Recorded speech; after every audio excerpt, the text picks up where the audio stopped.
Would you make a kid cry? Would you like to make a kid cry while playing your favorite game and winning and beating them?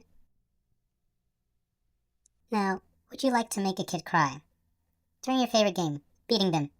And winning a cash prize for it?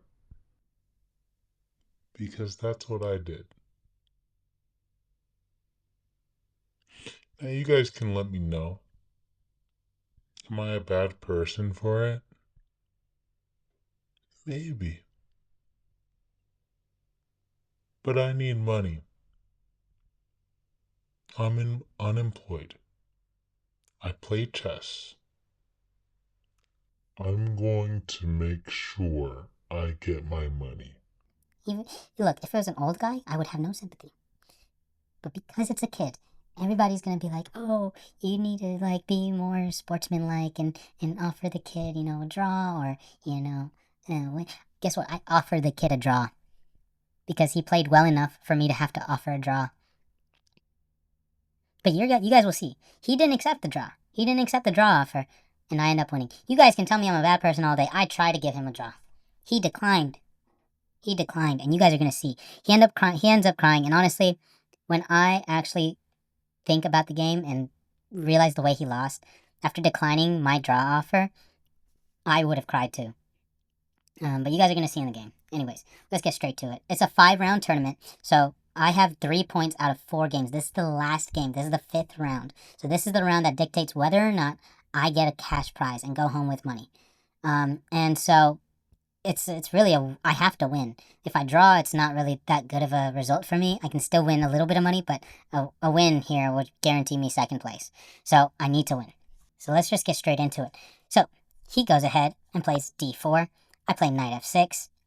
And then he plays the London system with bishop f4. I don't like playing against the London, but I also have a good record against the London because I know how to play against it. But the reason I don't like playing against it is because it's just so boring. Anyways, I play d5. He plays e3. I play c5, attacking the center. He plays c3, solidifying his center. I play knight c6. And here he goes knight knight f3. And in this position, I already know my idea is to attack that weak b2 pawn, because that is one of the weaknesses about bringing this bishop out too early, is that now your b2 pawn is weak. And so he defends it by offering a queen trade by going queen b3. I push to c4. This is all theory. And he declines a queen trade, so he goes back to c2. I immediately capitalize on that, gaining tempo, going bishop f5. And he cannot take. Some of you guys are like, oh, you're blundering your bishop. He can just take. No, the idea is if he takes, I just take this pawn. Not only do I take the pawn, but I actually take the rook in the corner, so he can't take. Okay, so he goes to c1 with his queen, and I play e3. These are all just, rudimentary developing moves, and he goes h3. Now, the reason he went h3 is to preserve the bishop, so if I ever go knight out here, he can just bring his bishop back, all the way back, and his bishop is intact. But that was never my idea to take because it's a closed position, so I end up going knight to e4. He goes knight b to d2, and I bring it back to d6. And here I thought I had a really solid position. It's hard to crack my position now, and it's hard to crack his. What? Bro, what are you talking about, man? But I think by maneuvering my knights, I think I have a good position. He goes knight to h4, attacking my bishop, and I just go back to, I go back to g6, and he instantly takes, and I take back with my h-pawn. And so here, there's an obvious imbalance. I've got 2 knights and a bishop. He's got the bishop pair and no knight. And so I'm thinking I want to keep the positions closed. So immediately when he plays queen to c2, preparing an e4 push, breaking open my center, I think about it for about 10-15 minutes, and I thought that playing f5 was honestly a really good move, and the engine actually agrees with me that it is a good move. And so, yeah, we have some technical difficulties. That's all I'm going to say. Anyways, I play f5, and that's just to stop him from ever playing e4 and opening up the center, because if he opens up the center, then my knights don't do so well in open positions, and his bishops will be beaming. They'll be so happy. So he plays b3. I have to take, because if I don't, I'll lose a pawn. He takes back with a2. And I go ahead and bring my a rook to the c file. And he moves his queen because there were some tactics looming in the air, like knight b4 and things like that. So I go knight b5 here, and he immediately takes it, and I take back. And the engine says that the winning move for white is to play c4 because it attacks my queen. It opens up the center. And most importantly, it gives this king the ability to castle finally. But here he offers a queen trade, and as he plays queen a4, he extends his hand and says, I offer a draw. I say no.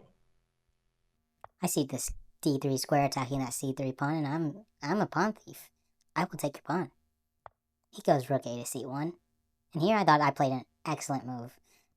I played king f7, and the idea is to just unpin my knight to the king. That's the idea. So now there's tactics. Now there's ideas. Can't play this anymore. You immediately lose to this. So I think the tactics are on my side. I think his way of play is a little slow, and I don't see how he, does well in this position. So he goes queen to a1. A move I was hoping to see was maybe like this, so then he can try to trade off. But I would have been so happy to see that, because then I think I could have played knight to b4, because takes mate. But he's smart. He plays queen a1. But I still go knight b4. And the idea here is simple. If takes, we don't take the rook on c1. We take back with the bishop. And now we're threatening mate. So he has to defend mate. He defends with rook c to d1. Now my c rook goes onto the second rank, attacking, being a third attacker, and he's only got 2 defenders. This is the only move that keeps him in the game, is e4. Now, I did not play the 100% winning move in this position, but there is a move that wins on the spot. So I want you guys to comment down what you guys think it is. But it's such a beautiful move. It's such a beautiful move. So just comment down what you guys think it is. Anyways, I'm going to continue with what I played. I played queen takes e4. And obviously, it's a check. It's attacking this bishop. And this knight can't take the queen because the bishop pins that knight. So he goes back and drops his bishop back. I take on g2. He plays king e2. I take on h3. He takes back. I take back. And he takes on a7. So right now, I've got a bishop, a rook, and a queen. He's got a bishop, a knight, a rook, and a queen. However, the compensation is like really good. I've got more pawns. Plus, I've still got an attack coming. So I give him a check. He blocks. Then I give another check. He blocks with the bishop. And here, I take with the rook. It's actually better here to take with the bishop, though. I wish I did. But I took with the rook. He took with his rook. I took. Then he gives a check. I was supposed to find king to g7. In this position, I needed to find king g7. And because I did not find king g7, and I played king to f6 instead, the engine says it's a draw. It was one king move. I did all of that, sacrificed a knight to get the initiative. And he finds the best move, which is king to c7. I have to drop my bishop back to prevent the d8 check, but he goes ahead and checks me on e5 instead. I have to go here. He goes here. I have to drop my bishop back. And it's just equal. It's just equal because he pushes this pawn, and this pawn is too fast. It's way too fast in this position. And so, in this position, like I told you guys, I go king e8. I extend my hand this time, and I said, I offer a draw. He looks me dead in the eyes, shakes his head no. I start thinking like, oh, you think You're winning. You think you're winning? I knew it was a draw because what I saw was queen c8, king f7, king c7, queen c7, and it's just repetition. There's nothing you can really do here. But I go king e8, offering a draw. He declines and plays b5, and immediately I pounce. I go bishop h4 because my bishop's not pinned anymore. I don't think he realized that. I don't think he realized that after king e8, my bishop isn't pinned anymore. And so he gets this look on his face. He's like, oh, I just blunder? I blundered this game. He checks. And as he checks, he says, I offer a draw. I look at him. And I'm not going to lie. I felt bad, but I'm like, no. You had your opportunity. You had your opportunity earlier to get a draw. But you thought you were winning. You were being greedy. So I move. I run. I run to safety. Check, check, check. I don't care. My attack's coming faster. He goes here to protect his bishop. But what he doesn't realize is, F4 finally comes. and he can't defend that bishop anymore. He takes. I take. He moves his king. I do queen check. Here, check. Check, check, check, check, check. Take the pawn. Here, check. Defend my king, defend my bishop. He goes here, check, check, check, check, and take the pawn. Gives a check here. I block, and in this position, the young 12-year-old resigns. And yeah, I'm not gonna lie, I felt pretty bad after that. I offered him a draw, guys. Look, I thought he defended well. But one thing I was really mad about was even getting into a drawn position in the first place. That really, I really hated that.